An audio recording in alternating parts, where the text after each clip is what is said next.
E hoje pela manhã nós vamos falar sobre a Igreja Universal do Reino de Deus. A razão pela qual nós escolhemos falar sobre essa igreja é que ela é a mãe de muitas outras igrejas parecidas. Eu vou mostrar como algumas dessas igrejas populares hoje na televisão são filhas da Igreja Universal do Reino de Deus. Segundo, ela é uma das maiores do Brasil, tem igrejas não só no Brasil, mas no mundo todo, ou partes do mundo. E ela tem constantemente ocupado a mídia, não somente com as suas programações, mas também a mídia secular, por conta de escândalos que aconteceram e acontecem, e mais recentemente pela construção do Templo de Salomão em São Paulo, para 10.000 pessoas. E a Igreja Universal do Reino de Deus, ela é representante, talvez a representante mais conhecida do que se chama de igreja neopentecostal. Os estudiosos do fenômeno religioso protestante dizem que costumam usar uma classificação, a primeira, eles chamam onda, né? A primeira onda foi a Reforma Protestante, que aconteceu há 500 anos atrás. No ano que vem nós vamos comemorar esses 500 anos da Reforma Protestante. Depois veio a segunda onda, que foi o movimento pentecostal, que começou em 1902 nos Estados Unidos. E agora veio a terceira onda, que é chamado movimento neopentecostal. É um movimento que nasce dentro do movimento pentecostal e que ganha força a partir dos anos 90. E, embora parecido, pentecostal e neopentecostal não são a mesma coisa. Eles têm coisas em comum, mas a Assembleia de Deus, por exemplo, é uma igreja pentecostal e ela não concorda com muita coisa que a Igreja Universal do Reino de Deus faz, que é uma igreja neopentecostal. Se você pergunta o que é que nós somos, nós somos da primeira onda, né? Nós somos da igreja reformada evangélica. Não nos classificamos em nenhuma dessas outras duas. E conosco estão os batistas, os metodistas, aquelas igrejas que a gente chama de histórica, né? Luteranos, episcopais, anglicanos, a relação é grande. Como sempre nós temos feito aqui, nós procuramos utilizar como fonte de estudo das religiões aquilo que elas produzem, para não sermos acusados de injustos ou de fazer uma caricatura ou passar uma imagem falsa do que as outras pessoas pensam. Então esse estudo é baseado nas publicações do bispo Edir Macedo e de teólogos da Igreja Universal, como por exemplo J. Cabral, que é o mais conhecido. Também em gravações de programas de rádio e de TV, e especialmente o site da Igreja Universal, que é público e aberto a todos, onde vocês poderão encontrar boa parte do que vai ser dito aqui. Muito bem, dito isso, nós vamos orar, pedindo que o nosso Deus nos ajude nesse estudo, porque o nosso alvo é certamente compreender a verdade e segui-la aonde ela nos levar. Aonde ela nos levar. Pedimos, nosso Deus, que nessa manhã Tu instruas o nosso coração. Nós queremos, ó Deus, a verdade, nós queremos segui-la. Como disse o Teu Filho, a verdade liberta. E eu peço que se alguém aqui nessa manhã, ou que nos acompanha pela internet, e que ainda não compreendeu a Tua palavra nos seus pontos fundamentais e cruciais, que hoje seja um dia de libertação pela verdade. É o que nós te pedimos em nome de Jesus. Amém. Queridos, o fundador da Igreja Universal é o carioca Edir Macedo. Ele nasceu em 54, portanto tem a minha idade. O pai dele era comerciante e 61, pode parar de fazer a conta. Então, o pai dele era comerciante, e eram de uma família católica, praticante. Em algum momento na sua adolescência, Macedo se torna evangélico e vai frequentar uma igreja chamada Igreja Nova Vida, do bispo Macalister, que era uma igreja pentecostal no Rio de Janeiro. Aos 21 anos, ele sai da Igreja Nova Vida e é consagrado pastor na Casa da Bênção. Casa da Bênção, naquela altura, era uma das igrejas neopentecostais mais conhecidas no Brasil e vinha crescendo muito. e ele é consagrado pastor ali aos 21 anos de idade. 2 anos depois, aos 23, ele sai da Casa da Bênção. Ele já era pastor, sai da Casa da Bênção, juntamente com 2 outros pastores. Um chamado Carlos Rodrigues, que ninguém mais sabe nada sobre ele, e outro chamado R.R. Soares. Então, eles saem da Casa da Bênção e fundam a Igreja Universal em 1977. 3 anos depois, ele briga com R.R. Soares. E R.R. Soares sai da Igreja Universal e funda a Igreja Internacional da Graça, que é conhecida também hoje, e a origem é neopentecostal, né? Ele, junto com Edir Macedo, saíram da Casa da Bênção, fundaram a Universal, depois se separaram. Em 1998, portanto,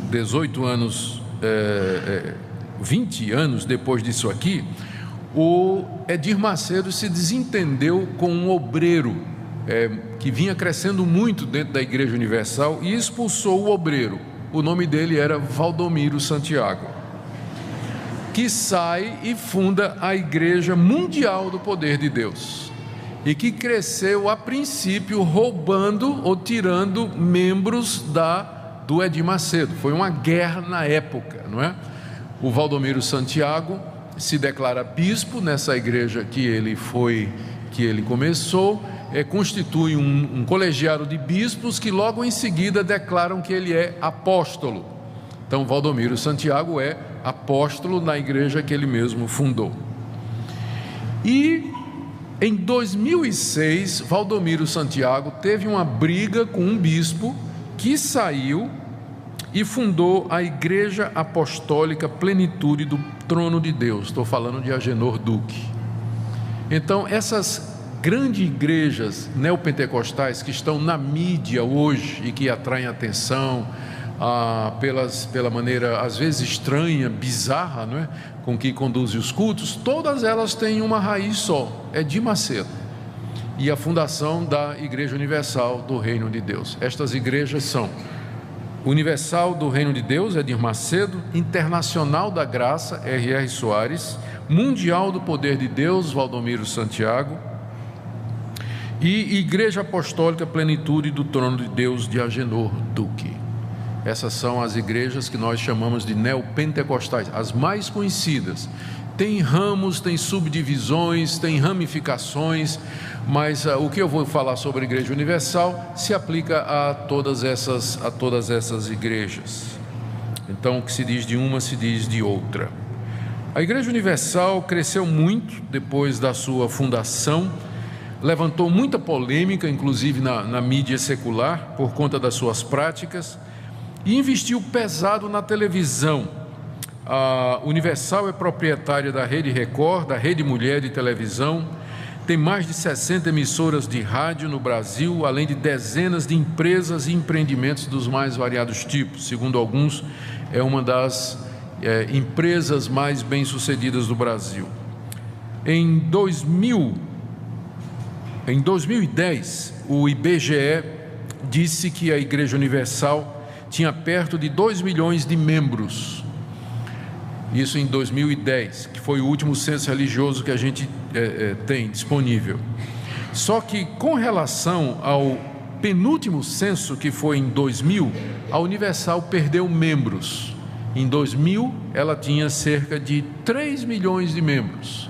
E agora, depois de 10 anos, ela vem caindo, embora por conta de todas essas divisões e ramificações e também exposição pública, ainda assim, ela é uma das grandes igrejas neopentecostais no Brasil, ficando atrás entre as igrejas pentecostais, da Assembleia de Deus e da Igreja Quadrangular, mas ela tem, por conta da mídia, um impacto muito grande no Brasil. Ela também tem uma atuação muito grande na política, elegeu dezenas de vereadores, deputados e um senador da República, que é Marcelo Crivella, a ponto de que quando teve a inauguração do Templo de Salomão, em 2014, em São Paulo, Dilma Rousseff estava presente. na cerimônia, porque ela percebe o poder político de barganha que essa igreja tem. Ela tem muitos vereadores, deputados, senador, então ela se articula politicamente e é conhecida pelo voto de cabresto, né? Quando está chegando a eleição, o bispo diz: vocês vão votar em tanto, e aí tem 2 milhões de votos garantido para aquela pessoa que o bispo disser que tem que ser a pessoa que vai ser votada. Então ela é bem disputada pelos políticos, né, que procuram, que falam nos seus púlpitos e frequentam suas reuniões na busca do voto desse pessoal. Muito bem, vamos ver algumas doutrinas e práticas da igreja. À medida que eu vou falando, eu vou fazendo alguma análise crítica também. A Universal, até por conta da origem dela, ela vem do pentecostalismo, ela declara acreditar nos seguintes pontos que ela tem em comum com as igrejas evangélicas: crê na Trindade, como os evangélicos creem; na divindade e na humanidade de Jesus, como os evangélicos creem; no céu, no inferno, no julgamento final; na Bíblia como a palavra de Deus; na realidade do pecado; na necessidade de salvação, ressurreição dos mortos, vida eterna, segunda vinda de Cristo. Então, se você for olhar isso aqui, você vai dizer: a Igreja Universal é uma igreja evangélica, porque ela acredita nessas coisas, como os evangélicos também acreditam. Mas ela, além disso, ela acredita naquilo que as igrejas pentecostais acreditam. Por exemplo, a crença no batismo com o Espírito Santo como sendo uma segunda bênção, alguma coisa que acontece depois da conversão; a prática das línguas estranhas durante os cultos e, particularmente, a cura divina. Então, essas 3 coisas a Igreja Universal compartilha com as igrejas pentecostais. Mas ela tem também aquelas práticas que são as mais importantes e que colocam essa igreja dentro do grupo das igrejas neopentecostais, que é a teologia da prosperidade, os ministérios de libertação de pessoas oprimidas por demônios e a utilização de objetos ungidos no culto. Então isso é feito pela Deus é Amor, Casa da Bênção, Brasil para Cristo, que são as primeiras igrejas neopentecostais no Brasil. Como Edir Macedo veio de lá, ele preserva todas estas coisas, com a diferença de que ele levou tudo isso para a mídia. A Casa da Bênção, por exemplo, Deus é Amor e Brasil para Cristo, eles não gostam de mídia, de televisão, de rádio, rádio sim, mas televisão não. Mas Edir Macedo levou tudo isso ao público quando ele investiu pesado em televisão. Então, a Igreja Universal, ela é uma igreja neopentecostal com todas essas crenças e práticas. Vamos tentar agora fazer uma análise crítica daquilo que ela acredita e fazer uma comparação com a convicção das igrejas da Reforma Protestante, nas quais nós nos incluímos. A primeira crítica que nós faríamos é com relação à visão de mundo que é passada na Igreja Universal e nas igrejas neopentecostais. É o que a gente chama de cosmovisão. Cosmovisão é o conjunto de crenças que nos ajudam a enxergar a realidade. É os óculos que você usa para ler o mundo. Então, todo mundo tem uma cosmovisão. Aquilo que você acredita, as suas experiências, os seus pressupostos, as suas crenças, tudo isso vai influenciar a maneira como você lê a realidade. A cosmovisão da Igreja Universal é de um mundo povoado de demônios e anjos maus que estão procurando achar as mínimas brechas para se apossar da vida das pessoas, crentes ou descrentes. Para o típico membro da Igreja Universal, tudo de ruim que acontece é obra de algum demônio. Se a pessoa fica doente, é um demônio. Se a criança está agitada ou inquieta ou irritada, é um demônio. Se um filho virou homossexual, foi demônio. Se alguém contraiu AIDS, é um demônio. Se perdeu o emprego, é demônio. Se tem um sonho mau, um pesadelo, é um demônio querendo oprimir. Então, essa visão de mundo é uma visão povoada de demônios, espíritos maus que estão detrás de cada esquina, de cada árvore, esperando só a oportunidade para destruir sua vida e fazer com que a sua vida seja completamente desgraçada e não tenha mais sentido. Então, o Edir Macedo, nos seus livros, ele claramente atribui aos demônios a destruição dos lares e do casamento, a prostituição, o homossexualismo, o desemprego, enfermidades como epilepsia, AIDS e até feridas incuráveis. Então, essa é a visão típica dessas igrejas, ou seja, que o mundo está de fato controlado e povoado desses espíritos maus. Bom, o que é que nós diríamos a isso? Sem dúvida, a Bíblia ensina com clareza que existem os anjos caídos, que são os demônios, que Satanás ronda os crentes como um leão faminto, e que os demônios, sempre que possível, querem nos assaltar, tentar, afligir e nos levar ao pecado.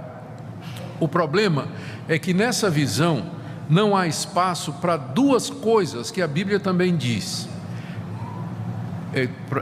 Primeira, que os males que nos acontecem, eles com frequência são resultado das nossas próprias escolhas.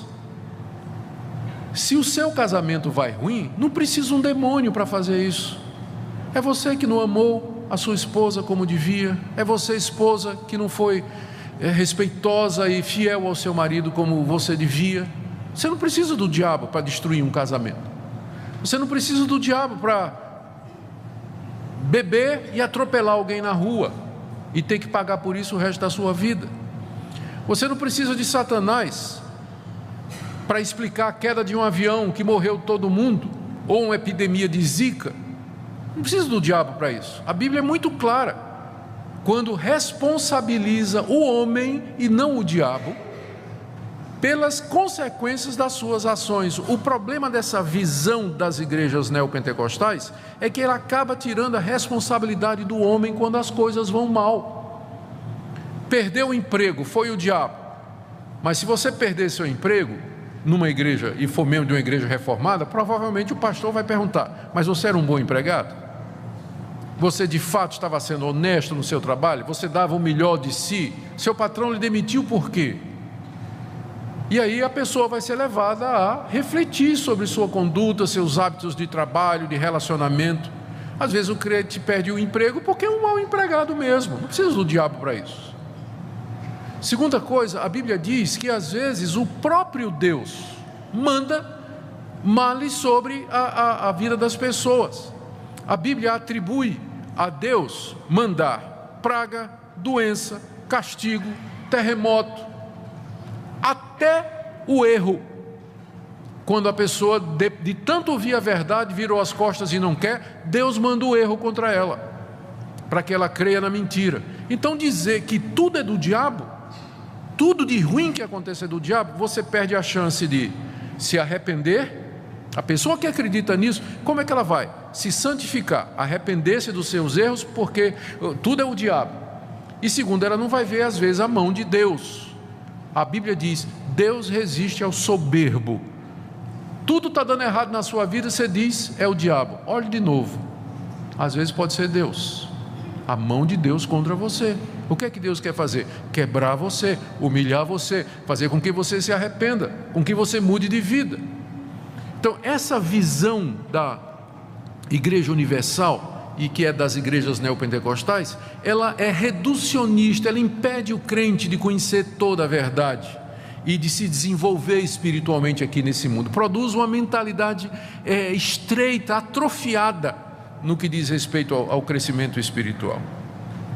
A gente vive num mundo decaído que geme e suporta dores debaixo do cativeiro por causa do pecado do ser humano, e temos que nos lembrar que há um Deus que também age nesse mundo com providências e trazendo males sobre nós. Então nós não podemos atribuir tudo a Satanás. É claro que o diabo faz muita coisa ruim nesse mundo, mas é errado dizer que ele é o responsável por tudo que acontece, porque isso tiraria a nossa responsabilidade e a ação de Deus na história.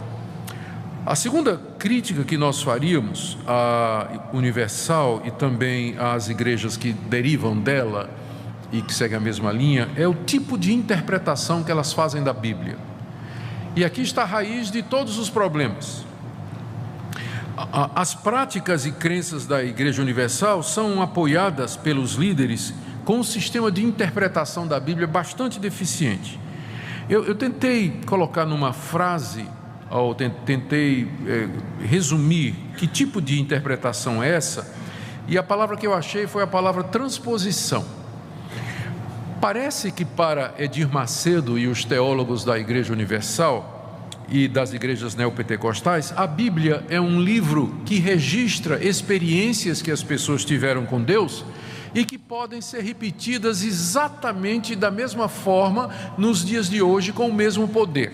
Por exemplo, Josué não cercou as muralhas de Jericó e ao som das trombetas elas caíram? Assim também você pode comprar por um preço módico uma trombeta de plástico na Universal e tocar para derrubar as muralhas da sua vida. Transpõe a história bíblica para a realidade. Moisés não usou uma vara para abrir o Mar Vermelho? Então, você pode adquirir uma vara ungida com a qual você vai... Tem uma história, né, de um cidadão que fez isso é uma das histórias antigas, né? Ele comprou uma vara de Moisés, adquiriu, e foi dito a ele que onde ele batesse com aquela vara, Deus ia dar a bênção. Ele saiu e bateu num carro novo que estava estacionado, disparou o alarme e era do delegado. Deu problema, né? Deu problema. Mas há pessoas que fazem isso, né? Moisés não fez, por que nós não podemos fazer? O cajado de Jacó, os aventais de Paulo, que eram usados para expelir demônios. Salomão não construiu um templo para o louvor e para a glória de Deus? Por que nós não podemos construir um templo como eles construíram agora em São Paulo? Então, essa é a visão que eles têm da Bíblia. A Bíblia é um livro que tem histórias de pessoas que tiveram experiências com Deus. Então, Deus é o mesmo. Nós vamos repetir essas experiências. Da mesma forma que Deus abençoou aquelas pessoas, Deus também vai abençoar você. Abraão não levou 369 homens escolhidos da sua casa, que lhe deram a vitória na luta contra os reis de Sodoma e Gomorra? Então, nós temos 369 bispos e pastores aqui na igreja, com a oração dos 369, que vai dar vitória para os seus problemas. Não foi no Vale do Sal que Deus deu a vitória a Israel contra os seus inimigos? Pois aqui na igreja você vai passar no Vale do Sal e todos os seus problemas serão resolvidos. Qual o problema com esse tipo de interpretação? O problema com esse tipo de interpretação é que ela ignora o fato de que a Bíblia não é um registro de experiências religiosas com Deus que pode ser repetido, mas a Bíblia é o registro dos atos salvadores de Deus na história, e que esses atos, eles têm um propósito, eles têm um significado, e eles são progressivos, eles vão crescendo, e estão unidos entre si. Quando Deus derruba as muralhas de Jericó, quando Deus dá a Moisés o poder de abrir o mar com o cajado, quando ele faz cair pão do céu durante 40 anos para sustentar o seu povo, ele estava demonstrando o seu poder num determinado período da história, fazendo registrar esses eventos para que nós, sem a necessidade de repetir esses milagres, creiamos que ele é o Deus soberano, Senhor de todas as coisas. A Bíblia não me autoriza a repetir isso, porque Deus não prometeu que Ele faria esses milagres todos outra vez e sempre. E o problema também é que esse tipo de interpretação parece atribuir aos objetos, às coisas que foram usadas nesses milagres, um poder mágico, como nós vamos ver mais adiante. Eles esquecem qual é o papel da Bíblia. O papel da Bíblia é revelar a ação salvadora de Deus, que culmina na pessoa de Jesus Cristo. É por isso que a gente sempre recomenda ao crente: não faça da Bíblia uma caixinha de promessas. Sabe o que é a caixinha de promessas? Era uma caixinha de plástico onde tinha versículos. Eu me lembro quando era menino, minha mãe tinha uma, né? Versículos da Bíblia assim. Aí, o que é que você fazia de manhã? Você abria a caixinha de promessa, tirava um versículo, lia, aquele era o versículo do dia. Muito parecido com o horóscopo, né? É o horóscopo do crente, era a caixinha de promessa. Então, aquele versículo, tudo bem, é a palavra de Deus, Deus pode usar aquilo ali, mas qual é o problema disso? Você está tirando um texto do seu contexto. Aquela palavra ali, ela foi dita dentro de uma história que está sendo contada, e só faz sentido à luz daquela história. né? Só faz sentido à luz daquela história. Por exemplo, você podia um dia tirar aquela passagem de Isaías: um ao outro ajudou e ao seu companheiro disse, esforça-te. Eu já vi isso até ser lema de sociedade interna de igreja, né? Um ao outro ajudou e ao seu companheiro disse, esforça-te. Só que vai ler lá em Isaías o contexto, é um idólatra dizendo por outro: vamos cortar uma árvore, pegar a madeira, vamos fazer um ídolo. Um ao outro ajudou e ao seu companheiro, que era o santeiro, disse, esforça-te. É o que dá você ler trecho da Bíblia sem ler o contexto. Então é chamadas caixinhas. Então é mais ou menos isso, né? Porções selecionadas da Bíblia que são usadas com base para repetir ou para encenações, rituais ou, enfim, práticas que têm como objetivo trazer aquele mesmo poder antigo de Deus para os dias de hoje. Esse é o tipo de interpretação que justifica todas essas práticas que nós encontramos nessas igrejas neopentecostais. O conceito de salvação. Como é a salvação? O que é que eles ensinam sobre salvação?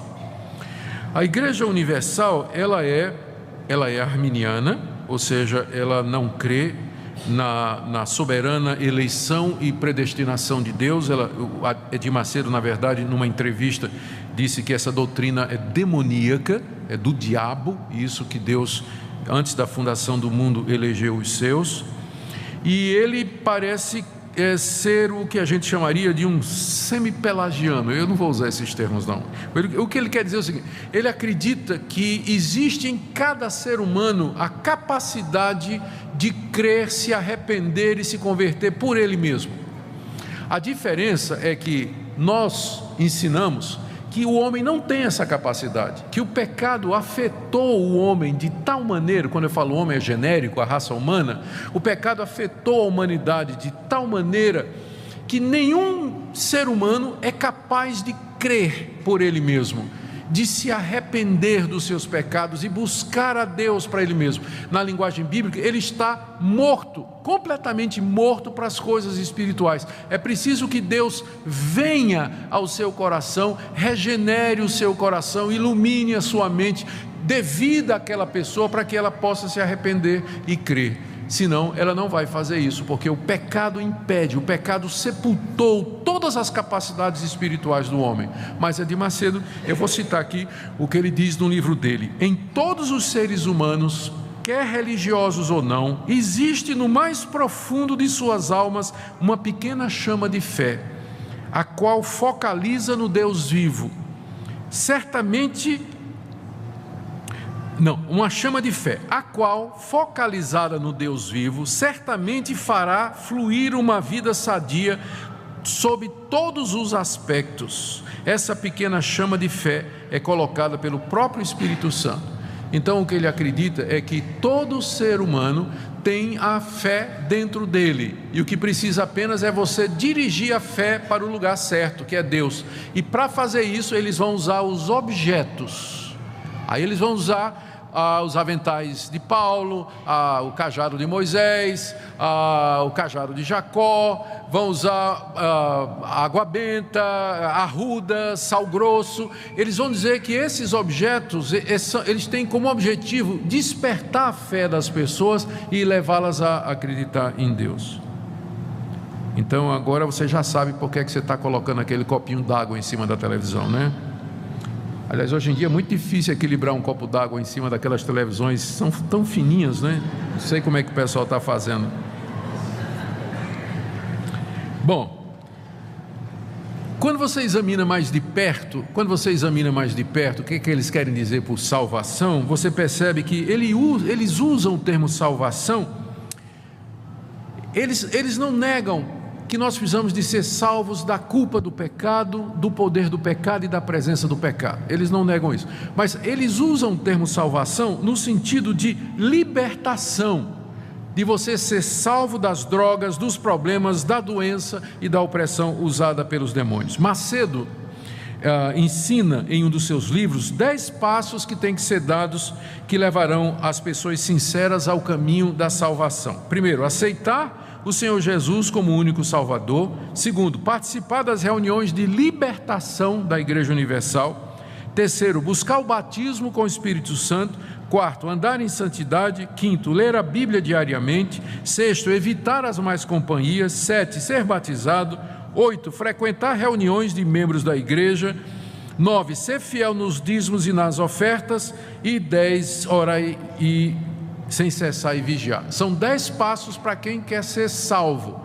E aí você pergunta, mas, né? Quem que vai ser salvo, né? Se para ser salvo vai depender de todas estas coisas. E há uma combinação. Ele entende salvação como libertação da opressão do diabo e dos problemas, e condiciona a salvação, a participação na igreja, entrega de dízimos e ofertas, o seguir uma determinada prática e assim por diante. A diferença é que você percebe aqui a ausência de pontos cruciais. Eu dei uma lida nos livros dele, procurando exatamente o que é que ele pensa sobre salvação. A gente não encontra nada sobre regeneração, justificação, perdão de pecados, adoção, reconciliação com Deus e perseverança dos santos. Eu estava escutando faz tempo, eu estava escutando um programa da Universal, e aí um obreiro estava entrevistando as pessoas que tinham sido abençoadas. E o testemunho era mais ou menos o seguinte: chamava a pessoa à frente e dizia: conta a bênção, irmão. E a pessoa dizia: olha, eu estava desempregado, fiz 7 dias de jejum na corrente dos santos, e depois de 7 dias eu arrumei um emprego, já sou gerente, já paguei minhas dívidas, já estou comprando um carro novo. Aleluia, aleluia, glória. Todo mundo feliz da vida. Aí chama outra pessoa: conta a bênção, irmã. A irmã diz: olha, meu marido me largou, mas eu participei da terapia do amor, fiz os 30 dias de reconciliação, tal, e meu marido voltou, o nosso casamento está abençoado. Amém, amém. Aí chamou uma senhora de uma certa idade, uma velhinha. Disse: conta a bênção, minha irmã. Aí a senhora disse assim: pastor, Jesus perdoou os meus pecados, pastor. Eu estou salva, pastor. Eu senti Cristo me perdoou. Aí o obreiro disse: que coisa boa, minha irmã. Agora conta a bênção, irmã, conta a bênção. Eu vi isso. Eu vi isso. Entende o que eu estou dizendo? Quer dizer, eu creio que aquela senhora se converteu de verdade, não é? Apesar do que é ensinado lá. Mas é que na hora da bênção, quando fala em bênção, a bênção é material mesmo. A salvação tem a ver com a libertação dos problemas, das doenças, da opressão e desse tipo de coisa. Macedo também, aliás, isso aqui eu não sei se é o Macedo, isso aqui eu tirei do site da Igreja Universal. Sobre a salvação pode ser perdida. É dito lá, está lá no site: a salvação precisa ser constantemente cultivada para ser mantida. Infelizmente, há pessoas que não tomam os devidos cuidados para mantê-la, e a consequência disso é a morte espiritual.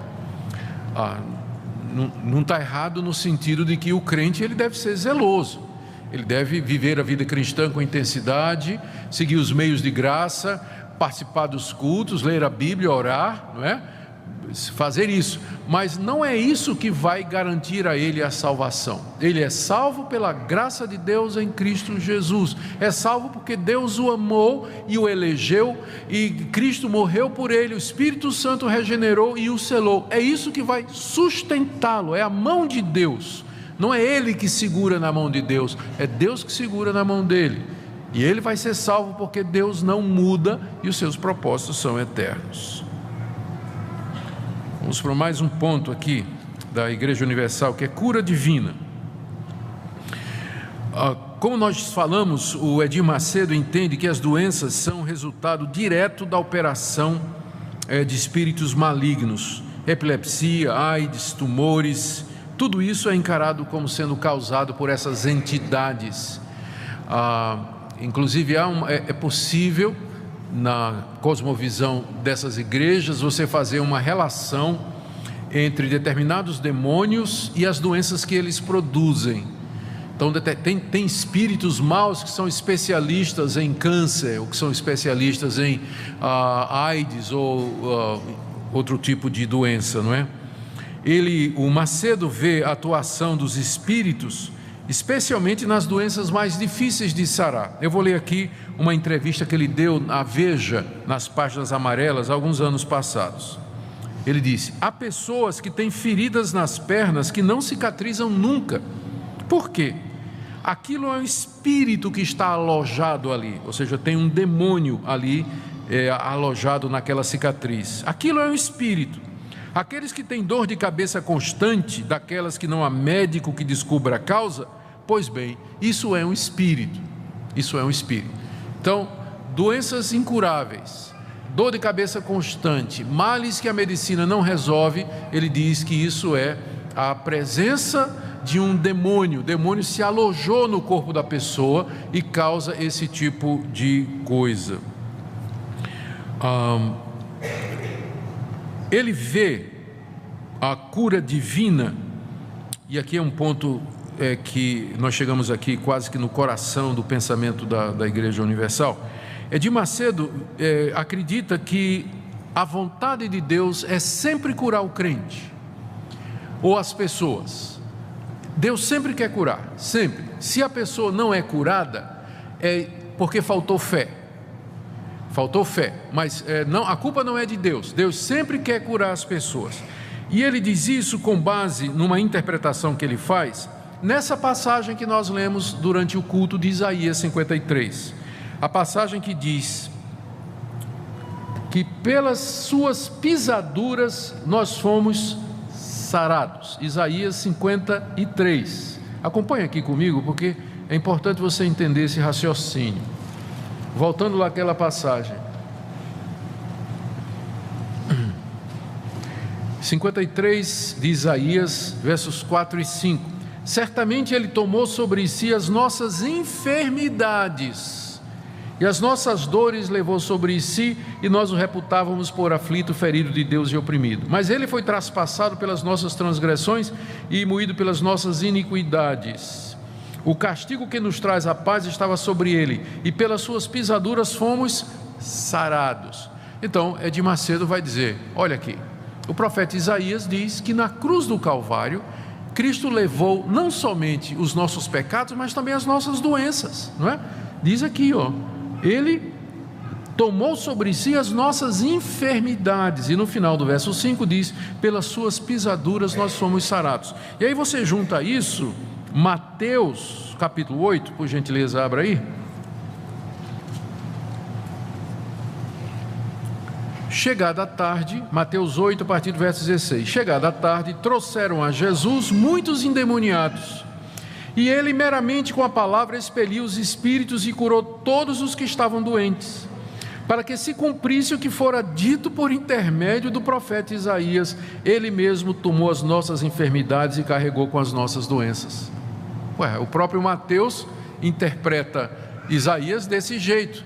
Ele diz que o ministério de curar de Jesus era cumprimento daquilo que Isaías tinha dito, que ele levou sobre si as nossas doenças e as nossas enfermidades. A partir daí, então, Edir Macedo diz que da mesma forma que Deus deseja nos perdoar os pecados, Ele também deseja curar as nossas doenças, porque Cristo morreu pelos dois.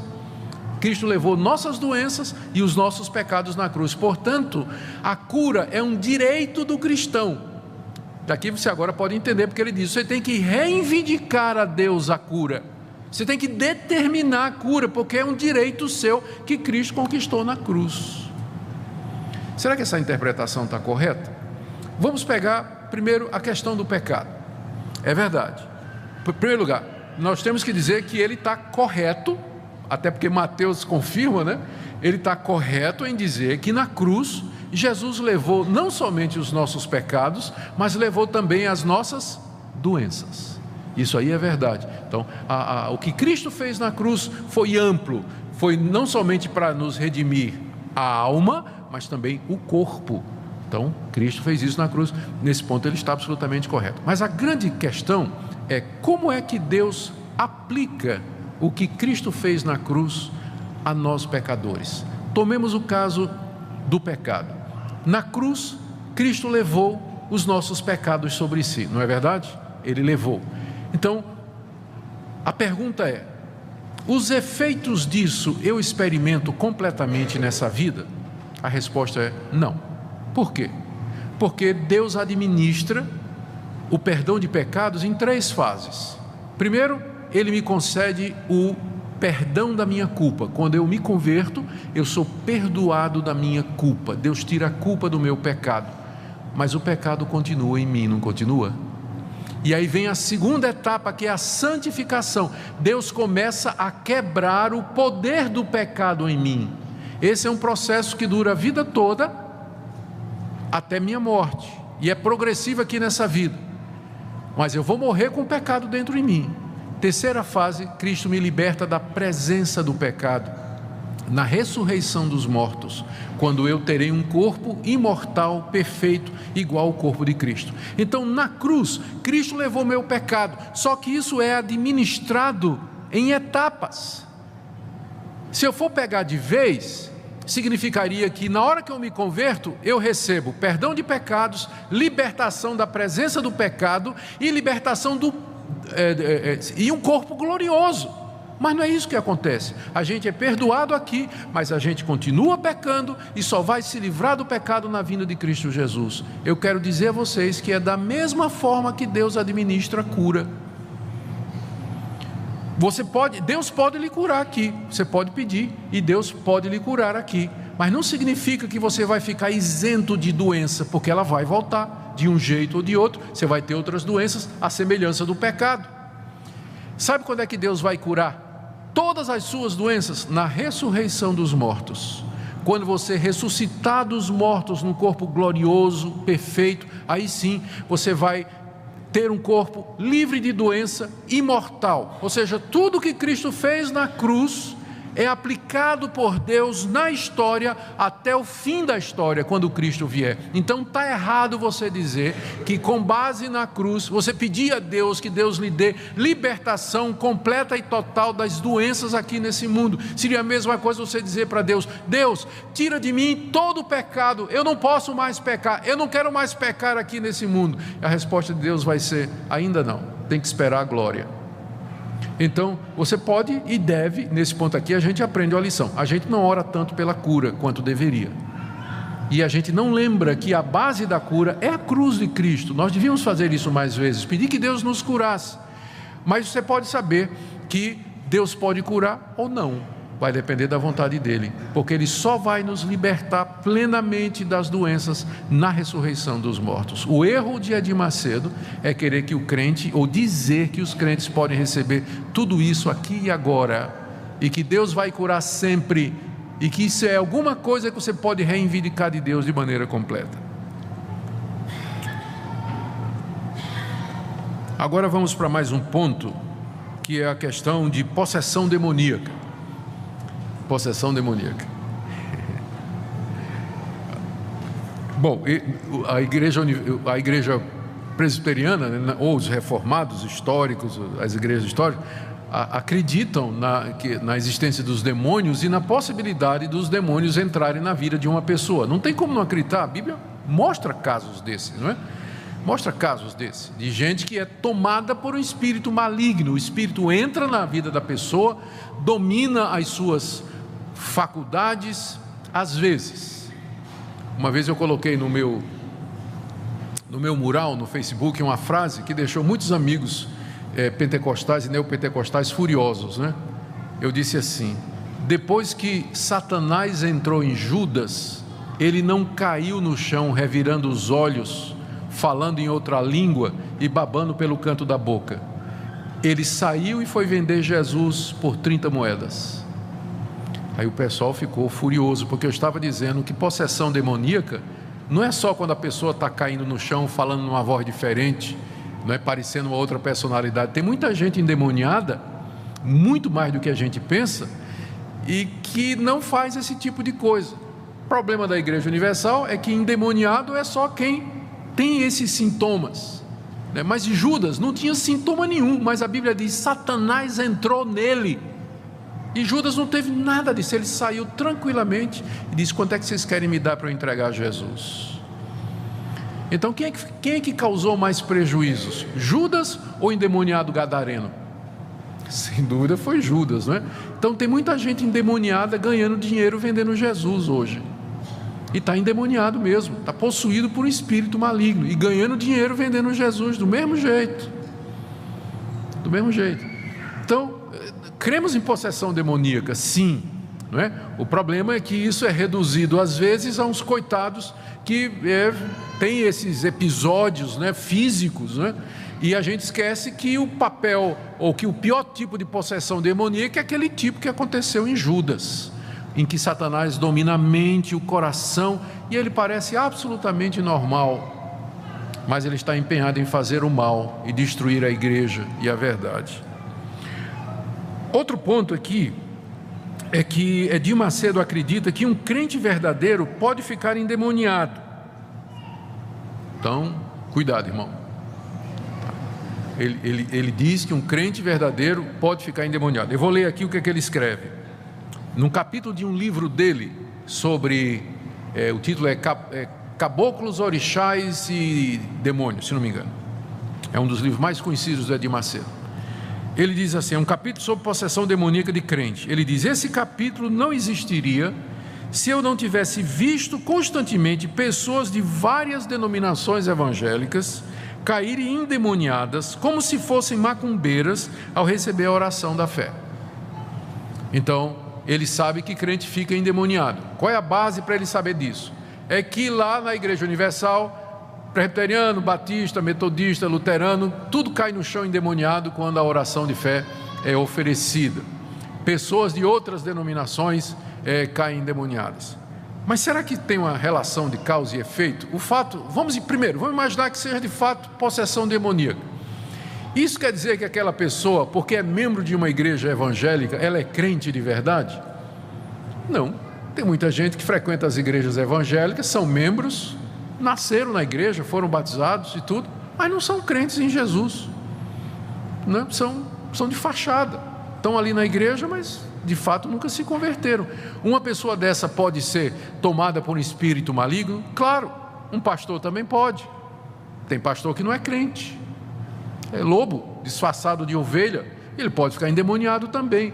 Aliás, Judas é o tipo, né? Judas é o tipo disso, de gente que ganha dinheiro vendendo Jesus.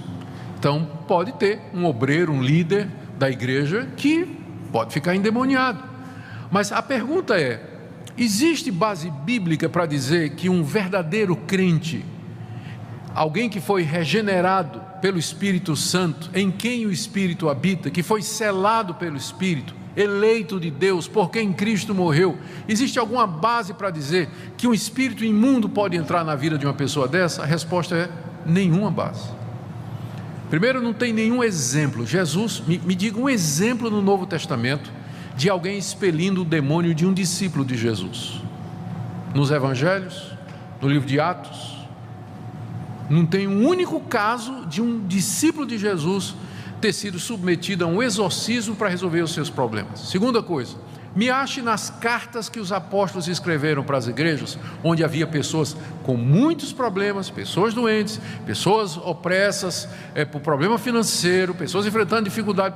Me encontre uma única passagem em que, por exemplo, Paulo diz assim, se algum irmão está doente, chamem os presbíteros da igreja, orem com ele, impondo as mãos e expulsem os demônios que estão fazendo isso na vida desse irmão. Me encontre uma única passagem no Novo Testamento que recomende o exorcismo como solução para o problema de um crente. Não tem uma única passagem no Novo Testamento. Como é que os crentes resolvem os seus problemas? Eles se dirigem a Deus. Se o problema foi causado por uma atitude errada, ele vai pedir perdão a Deus, vai consertar os seus caminhos, vai procurar conselho com outros irmãos e vai fazer o que é certo. É assim que ele vai enfrentar os seus problemas. Se ele está doente, ele pode chamar os irmãos, orar com ele, toma remédio, crê em Deus e vai em frente. Mas expulsão de demônios nunca é apresentado no Novo Testamento às igrejas, aos cristãos, como solução para os problemas. Se aparecer uma pessoa endemoniada, nós vamos resolver. Em nome de Jesus. Se de fato tiver uma pessoa endemoniada que visita a nossa igreja, que não é crente, visita a igreja e tudo mais, nós vamos resolver em nome de Jesus, né? Com a autoridade que Ele nos deu de expelir os demônios. Mas eu não vejo isso acontecendo entre crentes, né? Não há nada no Novo Testamento. Aliás, ao contrário, a Bíblia nos diz que é maior aquele que habita em nós do que aquele que habita no mundo. E está dizendo também que aqueles que são de Cristo, o diabo não lhe toca. Não lhe toca. Ah, pastor, mas e Pedro? Quando Jesus disse: arreda Satanás. Onde é que está dizendo? Lembra daquele episódio? Quando Pedro tentou dizer a Jesus que ele não devia ir na cruz, e Jesus voltou para Pedro e disse: arreda Satanás, porque não entendes das coisas de Deus, mas somente dos homens. Olha, Pedro estava possuído. Onde está dizendo que Pedro estava possuído? Pedro foi tentado pelo diabo, e Pedro disse uma bobagem, e Cristo viu por detrás das palavras de Pedro o diabo, e foi direto na fonte. Não tem nada ali dizendo que Pedro estava endemoniado ou opresso por um espírito maligno. Ah, mas e Saul no Antigo Testamento, que vinha um espírito que se apoderava dele? E quem disse que Saul era crente? Saul era um rei ímpio, que não era temente a Deus. Não há caso nenhum de crente verdadeiro opresso, possuído ou tomado por um espírito maligno, por Satanás. Então, essa é mais uma... O problema com esse tipo de crença é que diminui a obra de Deus, o poder de Cristo e do Espírito Santo na vida do cristão. Agora, quando eu digo isso, eu não estou dizendo que você deve viver uma vida despreocupada, porque mesmo que os demônios não possam possuir você, mas eles podem tentar você, eles podem infernizar a sua vida, eles podem querer enganar você, trazer confusão na sua vida. Isso eles podem fazer. Eles não podem dominar você e tomar conta de você, da sua personalidade, invadir você como ele faz com quem não tem a Cristo. Mas com certeza isso não quer dizer que a gente não deva ficar alerta. A Bíblia está cheia de advertências do tipo assim: vigiai e orai. Ou então, cuidado que Satanás é como um leão que ruge ao redor procurando alguém para devorar. Mais um ponto da Igreja Universal e das igrejas neopentecostais em geral, que é a questão de maldição hereditária. Macedo afirma que existem espíritos familiares que acompanham as gerações de uma família, causando sempre os mesmos males e infortúnios. Eu vou ler aqui o que é que ele escreveu. Existe um espírito que só atua na destruição do lar. A especialidade desse espírito é destruir lares, tá? Ele se dedica só a isso. É chamado espírito familiar. Você pode verificar isso a partir das etapas que o casal enfrenta na vida. Isso é o Macedo dizendo. Esse espírito familiar normalmente vem dos pais. Então parece que ele acredita que esse espírito é transmitido por geração ordinária, não é? Então no DNA já vai o espírito familiar. Se eles são divorciados, o mesmo espírito que destruiu o lar dos pais vai tentar o lar dos filhos, dos netos, dos bisnetos. Isso é uma herança maldita. O espírito familiar passa de pai para o filho por todas as gerações, até que a pessoa tenha um encontro com Jesus, e aí corta-se a maldição. Eu concordo com ele que o encontro com Jesus corta qualquer maldição. A dificuldade é você acreditar que tem isso, né? Um espírito familiar que o pai transmite para o filho através de geração ordinária e que vai fazer na família do filho o mesmo que fez na família do pai. É assim que eles explicam o fato de que em determinadas famílias parece que existe um pecado predileto, adultério, né? O pai adulterou, o filho adulterou, o neto adulterou, e aí vai. Ou então alcoolismo, o bisavô era alcoólatra, o avô era alcoólatra, o pai era alcoólatra e ele também é alcoólatra. Então, né, e como é que explica isso? A resposta deles é espírito familiar. Então é a maldição hereditária. Tipo assim, quando ele diz um encontro com Jesus, ele quer dizer o seguinte: você é crente, você se converteu, você vem de uma família assim destruída, família onde todo mundo adulterou, né? Todo mundo adulterou, e você se converteu a Jesus Cristo. Se você não quebrar essa maldição, você vai adulterar também, porque aquele espírito de adultério está na família.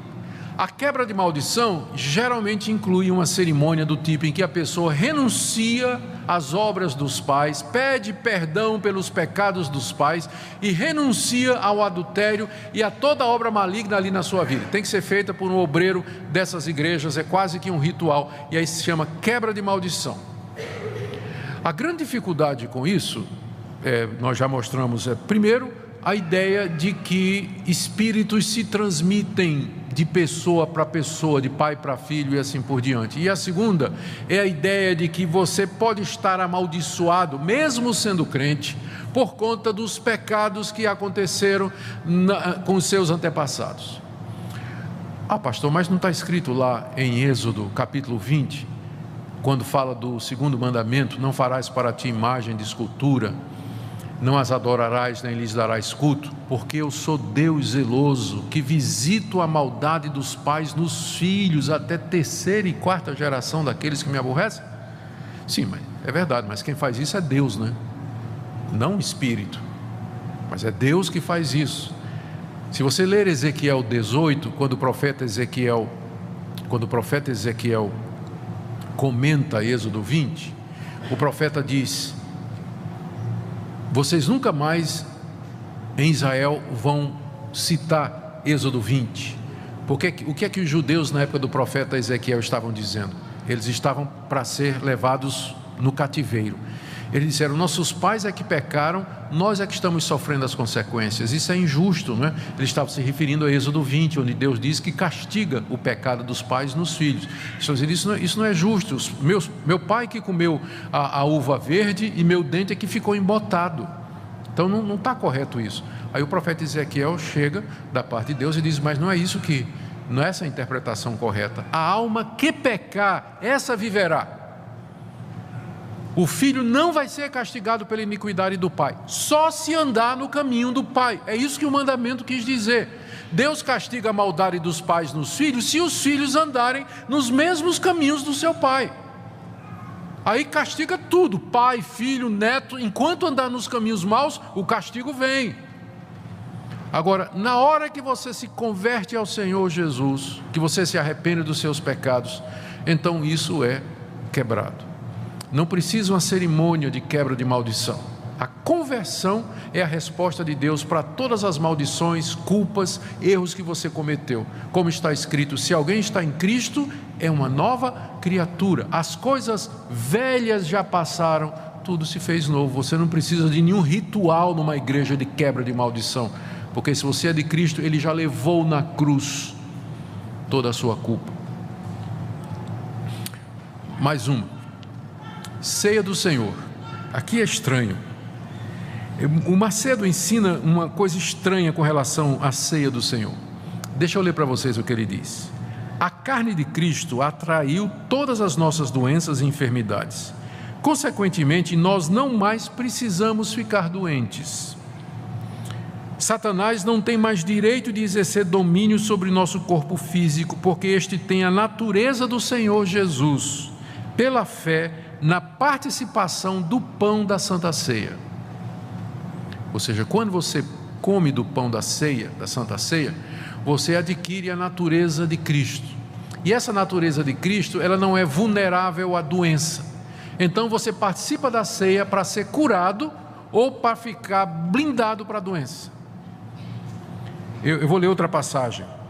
Quando o Senhor Jesus determinou que o pão abençoado e partido para os seus discípulos era o seu corpo, Ele estava mostrando o real sentido da sua vida física aqui, isto é, seu vigor e sua saúde, partidos em favor de todos que o aceitam tal qual Salvador, a fim de que venham a ser participantes da sua própria natureza, gozando de sua saúde física. O que ele está dizendo é que na ceia do Senhor você se apropria não somente da comunhão espiritual com Cristo, mas da saúde física do Cristo humano. Você pega aquela saúde que ele tinha aqui, e quando você come do pão e bebe do cálice.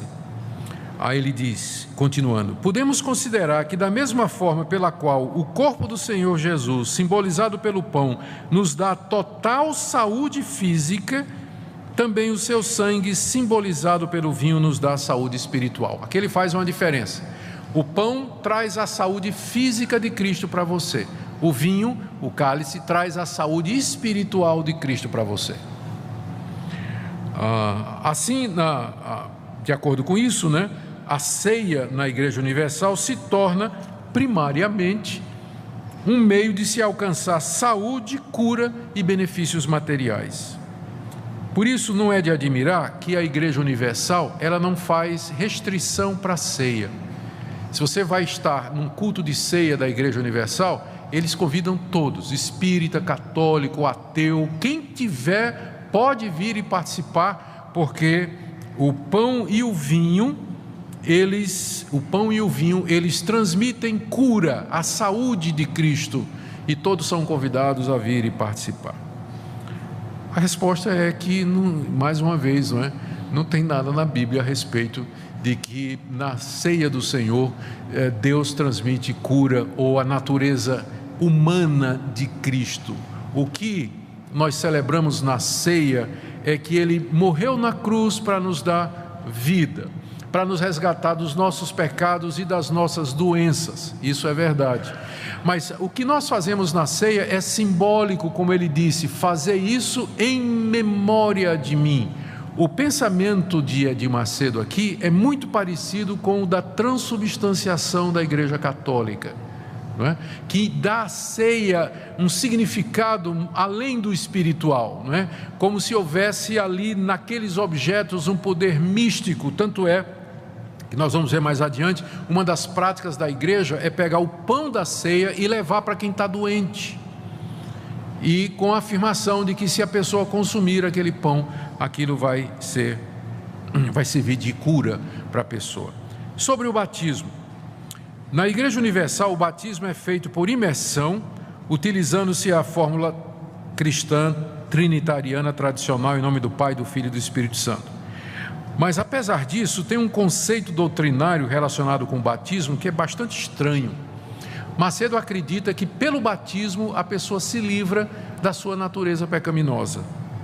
A perfeição cristã é introduzida pelas águas batismais. No batismo a velha natureza é crucificada. Ele ensina, aqui eu estou lendo o que ele escreveu, automaticamente, sem forçar a sua vontade, os batizados deixam de praticar atos pecaminosos. Por maior que seja o seu mau gênio, pelo batismo, essa pessoa se torna a mais dócil e humilde do mundo. Também aquelas pessoas que não conseguiam largar o vício após terem aceitado a Jesus como seu Senhor e Salvador e terem se batizado, instantaneamente e espontaneamente o abandonam. E aqui eu vou ler do site da Igreja Universal, tirado essa semana. O homem ou a mulher que tem sua vida nas mãos de Deus só pode realizar a sua boa obra quando se arrepende de seus pecados. E isso se dá por meio do batismo nas águas, realizado por imersão. Ali é sepultada a natureza humana, isto é, o pecado, e nasce uma nova pessoa disposta a realizar a vontade de Deus na terra. Ou seja, o conceito de batismo lá é bastante diferente do conceito das igrejas históricas bíblicas. E o batismo é o símbolo da aliança que Deus tem conosco, dessa nova vida, mas é um símbolo. Não há nada mágico, místico na água do batismo ou no ato do batismo que altera a nossa natureza. O que muda a nossa natureza é a regeneração que é feita pelo Espírito Santo, e isso antecede o batismo. Pode anteceder o batismo, ou vir depois dele, no caso de batizar uma pessoa que não é crente, mas que se converte depois, que a gente deveria tentar prestar atenção nisso. Mas não que o ato do batismo em si seja a regeneração ou a mortificação completa da natureza. Então, é inaceitável esse tipo de pensamento. Estamos correndo aqui, gente, já para o fim, tá? Dízimos e ofertas. Na Igreja Universal, eles são considerados tão sagrados quanto a palavra de Deus. Eu tirei do site da Igreja Universal. A Universal crê que os dízimos e ofertas são tão sagrados quanto a palavra de Deus. Tirei isso essa semana do site deles. Os dízimos significam fidelidade e as ofertas o amor do servo para com o seu Senhor. Todos os que servem a Deus têm o direito a uma vida abundante. É o que o Senhor Jesus afirma no livro de João. Eu vim para que tenham vida e tenham em abundância. Então, de acordo com a Igreja Universal, que considera os dízimos e ofertas tão sagrado quanto a palavra de Deus, as bênçãos de Deus quer materiais, tipo prosperidade, saúde, emprego, bens, ou espirituais, libertação, cura, elas são derramadas ao fiel em proporção ao tamanho da oferta dada. Está muito ausente na Igreja Universal o conceito bíblico de que os crentes devem ser fiéis no dízimo e contribuir para a causa do Evangelho, sustento dos pobres e necessitados, sem visar recompensa. A Bíblia não nega isso, na verdade a Bíblia nos encoraja a contribuir com frequência, com regularidade, com fidelidade, mas sem esperar nada em troca. Fazer isso por gratidão a Deus e amor ao próximo. Mas o que você tem na Igreja Universal é o conceito de troca. Olha o que é que ele diz aqui, num livro dele. Eu ensino que quanto mais dinheiro alguém der, maior será a bênção recebida de Deus. De acordo com o tamanho da fé, a pessoa faz a oferta.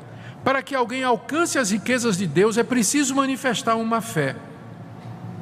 Em 1995, comentando o crescimento da igreja, ele afirmou, nessa entrevista à revista Veja, por que a Universal cresce? É porque está trazendo benefício para as pessoas. Caso contrário, a igreja desapareceria. As pessoas estão recebendo, está havendo uma troca com o Criador. Esse conceito de troca. Deus quer abençoar você materialmente, espiritualmente, mas isso vai ser feito na base de troca. Quanto maior a sua oferta, quanto maior o sacrifício que você faz, mais Deus vai devolver em termos de bênçãos materiais e espirituais. Ela identifica assim a prosperidade financeira como sendo um sinal evidente das bênçãos de Deus sobre a vida de alguém. Aqui você não percebe aqueles conceitos evangélicos de reconciliação com Deus, perdão de pecados, adoção, entre outros. Macedo enfatiza que as ofertas e dízimos são a chave que abre os tesouros da graça e do poder. Ele escreveu o seguinte: quando nós pagamos o dízimo a Deus, Ele fica na obrigação de cumprir a sua palavra, repreendendo os espíritos devoradores que desgraçam a vida do ser humano, atuando nas doenças, acidentes, vícios, degradação social e em todos os setores da atividade humana, os quais fazem o homem sofrer. Quando somos fiéis nos dízimos, além de nos vermos livres desses sofrimentos, passamos a gozar de toda a plenitude da terra, tendo Deus ao nosso lado, nos abençoando em todas as coisas. Então, aqui é claro o pensamento da Igreja Universal, que é o que caracteriza a chamada teologia da prosperidade.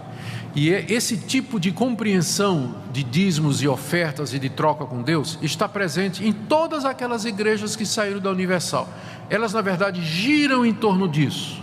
Encorajar os fiéis a contribuir, dar e dar. Quando o dízimo é pouco, fala-se no trízimo, fala no dízimo dos dízimos. Eles têm muitas maneiras de arrecadar, de fazer com que as pessoas entreguem o que tem e o que não tem para a igreja, sempre prometendo as bênçãos de Deus em troca, bênção material e bênção espiritual.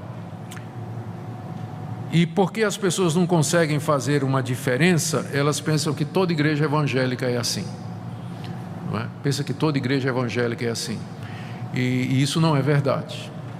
Correto é que nas igrejas históricas, desde o período da Reforma até o dia de hoje, em todas as igrejas tradicionais, batistas, presbiterianas, metodistas, congregacionais, cristã evangélica, o sistema de contribuição dos crentes pelo dízimo e pela oferta sempre houve, mas sempre o apelo é gratidão a Deus. Deus abençoou a sua vida, Deus já lhe deu muito mais do que você merece. Há pessoas que precisam de ajuda da igreja, há o trabalho missionário que precisa ser mantido, há instituições da igreja que precisam ser sustentadas. Então, em retribuição, em gratidão a Deus, você contribui.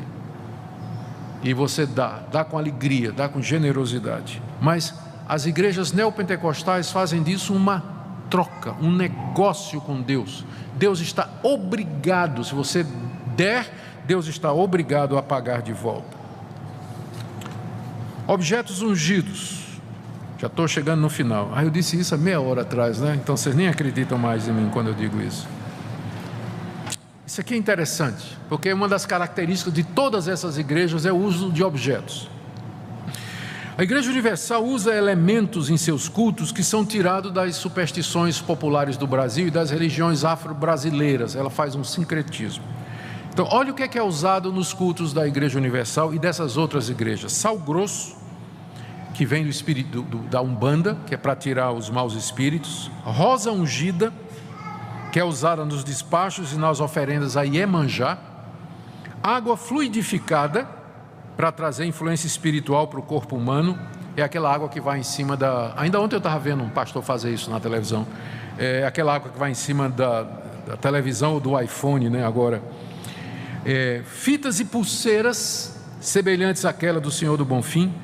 Ramo de arruda, que é usado para afastar as coisas mais. E uma quantidade enorme de apetrechos. Kit de beleza da Rainha Esther, para aquelas irmãs que querem ficar mais bonitinhas.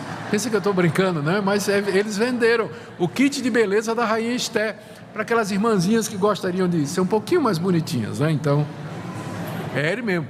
Fora, teve um tempo aí que eles estavam emagrecendo gente. Tinha o que é que tomava? Eles estavam vendendo alguma coisa, você tomava, você ficava magro, perdia 30 quilos da noite por dia, eu não sei como era. Tinha uma fila enorme lá. Bom, eles dizem que esses objetos, eles não... O Edir Macedo, a bem da verdade, a gente tem que ser justo, né? Ele diz, esses objetos, eles não são mágicos em si, né? Eles não têm poder em si, eles são pontos de contato para a fé. Lembra aquela fé que ele diz que está no coração de todo mundo, que pode ser dirigida para Deus? Então esses objetos têm como propósito dirigir a fé para Deus. Só o que é que acontece? O que acontece na prática é que nada disso acontece. Os objetos passam a ter poder, são vistos como talismãs, como na cultura afro-brasileira popular, de que os objetos ficam imbuídos de um fluido, de um poder positivo que vai abençoar a vida de quem o possui, quem toca, quem tem na casa. E não tem muita diferença disso e do pensamento da Igreja Católica e das religiões afro-brasileiras. Não tem muita diferença isso aí. Aliás, as imagens entraram na Igreja Católica sob a perspectiva, com a mesma desculpa que é usada aqui na Igreja Universal. Isso no início da Idade Média.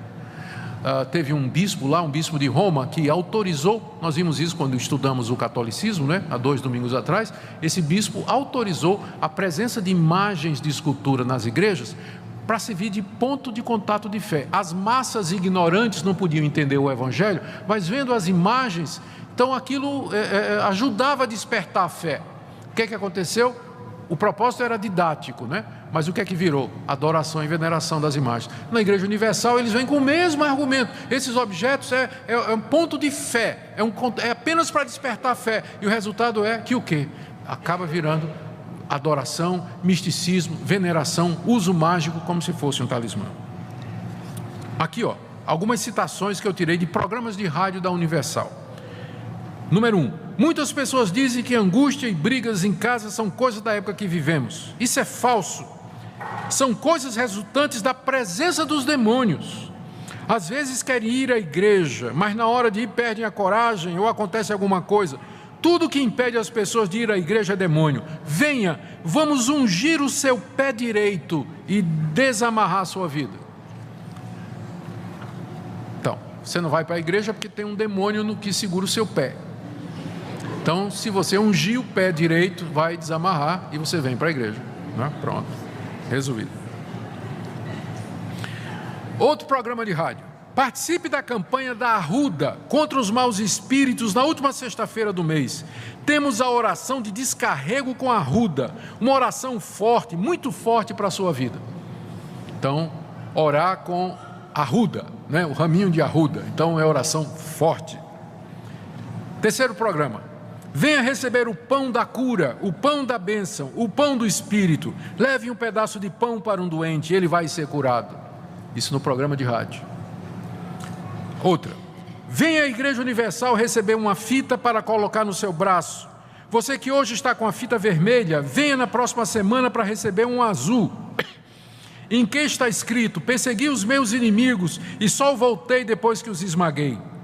Venha, pois no domingo você vai receber a fita azul em todas as igrejas universal. Largue a fita do Senhor do Bonfim, dos santinhos, e venha receber a nossa fita azul da cor do céu.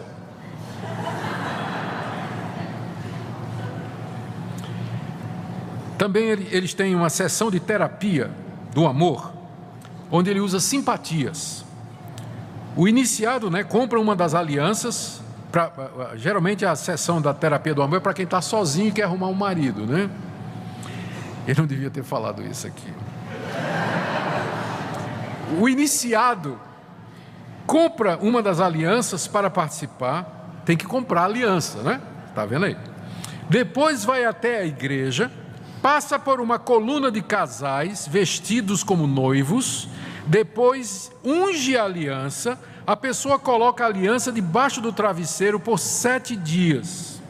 E depois de 7 dias a pessoa alcança a bênção, ou seja, arruma um companheiro. Isso é na sessão de terapia do amor. O que mais que eles usam aqui, ó? Práticas: descarrego, corrente dos empresários, consagração dos dizimistas, porta da esperança, água benta, óleo de Israel, terra de Israel, terapia do amor, fogueira santa de Israel, corrente dos 70 apóstolos, vale do sal, vale da flor, pedra da tumba de Jesus, água benta do rio Jordão, rosa miraculosa, sal abençoado pelo Espírito Santo. A lista é muito grande. A lista é muito grande. Eu creio que não preciso nem comentar sobre isso, não é? Eu quero terminar só falando sobre as práticas judaicas dessa denominação. Esse é um desenvolvimento mais recente na teologia da Igreja Universal. Até 2006, 2007, a Igreja Universal estava crescendo e ela começou a decrescer. Então, os estudiosos, sociólogos da religião, o pessoal que estuda o fenômeno neopentecostal no Brasil, eles acham que esse foi um período que marcou uma mudança na Igreja Universal. Parece que Edir Macedo sentiu a necessidade de encontrar outros métodos de arrecadação, porque estava perdendo fiéis, e também se desvincular da imagem da antiga Igreja Universal, que é aquela pomba e tem o nome Jesus Cristo é Senhor, não é? Vocês já devem ter visto, porque tem muitos templos da Universal por aí.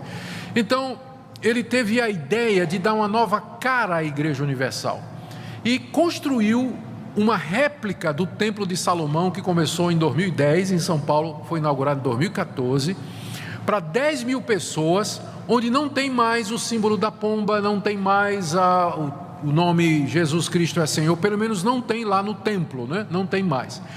E ele agora começa uma nova fase, onde tem a mesma teologia antiga, só que agora as pessoas são encorajadas a vir ao local onde no Antigo Testamento era a centralização das ofertas e dízimos. Todo israelita, ele vinha 3 vezes ao ano no templo de Salomão em Jerusalém, onde ele trazia os dízimos anuais, trazia as ofertas, trazia ofertas de amor, trazia toda a arrecadação que era para ser trazida ao templo, para sustento dos levitas. Então o templo era o tesouro, era onde se concentrava toda a riqueza de Israel.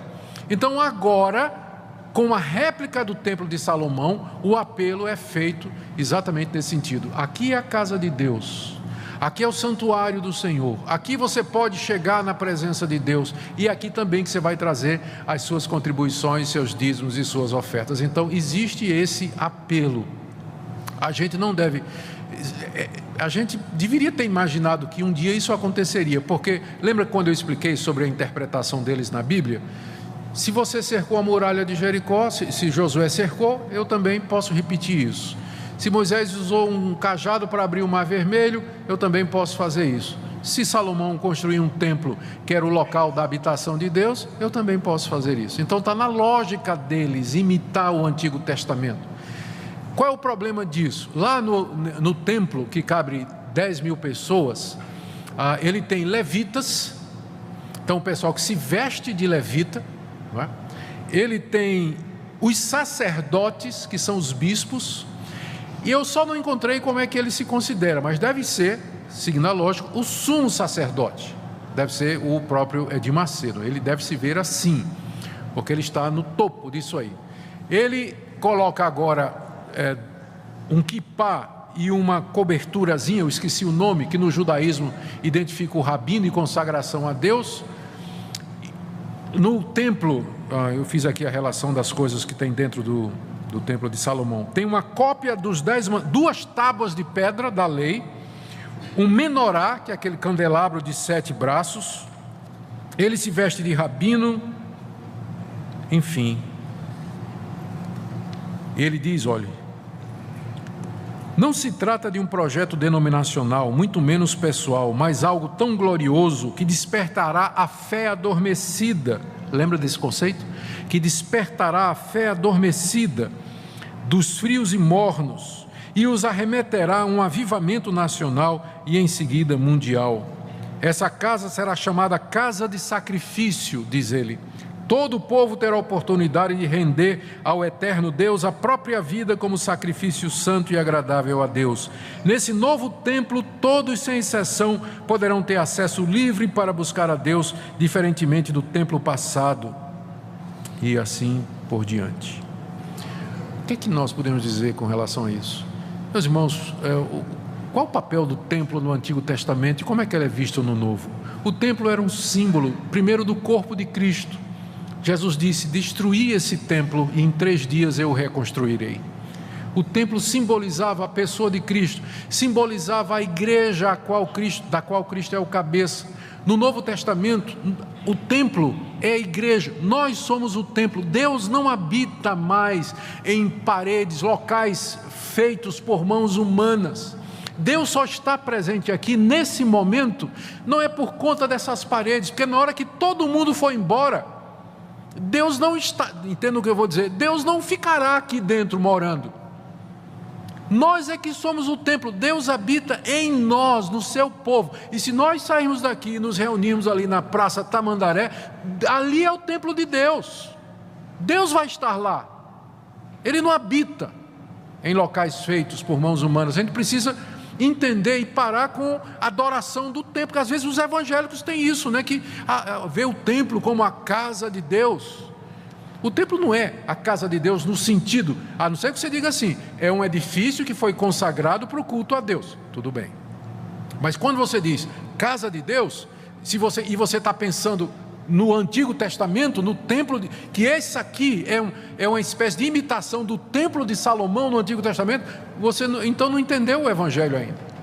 Deus não habita em templo feito por mãos humanas, Ele habita em pessoas. Esse lugar aqui, ele é especial porque ele foi construído pelo povo de Deus para ser o local onde o povo de Deus cultua a Deus publicamente, onde busca a Deus e onde serve a Deus. Só isso, apenas isso. Isso não torna esse lugar mais santo do que qualquer outro lugar, não. A sua casa é tão santa quanto esse lugar. O seu escritório onde você vai amanhã é para ser tão santo quanto esse lugar, porque o que santifica é você cheio do Espírito Santo, onde quer que você esteja. Agora, construir uma réplica do templo de Salomão é construir o que Cristo já destruiu. Faz parte da antiga aliança, é simbólico, é tipo. Tudo que tinha no templo, altar, sacerdote, levita, sacrifício, era tipos e figuras de Cristo, já consumados na pessoa de Cristo Jesus. Por isso que nós adoramos a Deus em espírito e em verdade, não com símbolos. Você percebe o nosso culto, o culto das igrejas reformadas é despojado. Ele não tem imagem, não tem candelabro, não tem representação. Em alguns casos não tem nem cruz, como é o caso aqui. Na Reforma Protestante, esse foi um ponto de honra. É tirar do local de culto todo símbolo, porque ele acaba corrompendo e levando à idolatria. Então o culto a Deus é em espírito, não é com objetos. Para não dizer que não tem simbolismo na igreja histórica reformada, nós temos 2, mas ambos foram deixados por Jesus: batismo e ceia, só. A água do batismo, o pão e o vinho da ceia são os únicos elementos simbólicos autorizados por Jesus Cristo. Fora isso é idolatria. Você pode dizer, eu posso colocar um símbolo da cruz? Eu não vejo problema em colocar o símbolo da cruz, desde que você não faça isso para ela, tá? Cruz, tá? E raspe um pouquinho para levar para casa. Se for um símbolo apenas, pode ter, pode não ter, não vai fazer diferença. Se quiser um símbolo que era usado pelos cristãos no início do cristianismo, use aquele peixinho. Esse era o símbolo que os cristãos usavam no início, era o peixinho, porque a palavra peixe em grego, as iniciais significam Jesus Cristo, Filho de Deus Salvador. Então eles usavam o peixinho para se identificar. Mas nós não usamos exatamente por isso, porque queremos que o nosso culto a Deus seja em espírito e em verdade. Queridos, em conclusão, a nossa Igreja Presbiteriana do Brasil, em 2007, ela publicou um documento. Eu tive a oportunidade de ser um dos elaboradores do documento, em que foi feita uma análise da Igreja Universal do Reino de Deus, e nós fomos a primeira igreja evangélica no Brasil a dizer que a Igreja Universal, ela não pode ser considerada como uma igreja evangélica, ela é uma seita. Ela é uma seita, ela não pode ser considerada como uma igreja evangélica. Tanto é que se alguém se transfere da Igreja Universal para a Igreja Presbiteriana, ele tem que ser rebatizado. Nós não rebatizamos quem vem da Igreja Pentecostal, da Assembleia de Deus, nós porque reconhecemos como igreja evangélica. Nós não rebatizamos quem vem dos irmãos batistas, apesar de que se a gente for para lá eles vão querer mergulhar a gente. Nós não temos problema com os irmãos episcopais, metodistas, não é? Mas se veio dessas igrejas neopentecostais, essas que foram mencionadas aqui, eles são rebatizados, porque nós não reconhecemos. Ah, mas eles creem Trindade na Bíblia, sim, mas o que é que acontece? Essas outras crenças que eles colocaram ao lado deturpam a igreja de tal forma que o evangelho fica irreconhecível. Mas isso quer dizer que não tem crente lá? Tem, como tem crente na Igreja Católica, não é? Tem crente na Igreja Católica, a pessoa se converte, ela crê em Jesus Cristo ali, mas vai ter uma hora que ela vai se sentir incomodada com tudo isso. Ela vai começar a ler a Bíblia, vai começar a ver, e ela dizer, mas espera aí, né? Isso aqui não bate com a Escritura. Não é à toa que estão vindo as centenas e milhares dessas igrejas neopentecostais para as igrejas históricas nos dias de hoje. Está tendo um êxodo, né? Está vindo muita gente dessas igrejas, exatamente porque elas não estão mais aguentando esse tipo de coisa. Tratamos com amor, nós respeitamos, mas a nossa posição é essa. A Igreja Presbiteriana, se você quiser saber, ela tem essa posição do seu Supremo Concílio, né? Já determinando isso aí. Muito bem, é isso. Nós vamos orar, terminando. Nosso Deus, nós queremos pedir que o Senhor nos livre do erro, nos ajuda, Senhor, a ficar firmes na Tua Palavra. Nós também podemos errar, nós não somos imunes ao erro. E há erros, Senhor, na Igreja Presbiteriana, Batista, nas igrejas históricas, por causa do nosso pecado e da nossa desobediência.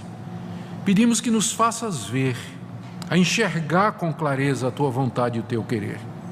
Oramos pelos Teus que estão nessas igrejas, que o Senhor os tire de lá, que o Senhor os ilumine, mostre a verdade, e que o Senhor livre os que são Teus de caírem em erros, ó Senhor, que prejudicam a vida cristã e atrapalham nossa caminhada aqui nesse mundo e trazem um péssimo testemunho ao mundo do que seja uma igreja evangélica. Pedimos que o Senhor nos guie em tudo, em nome de Jesus. Amém.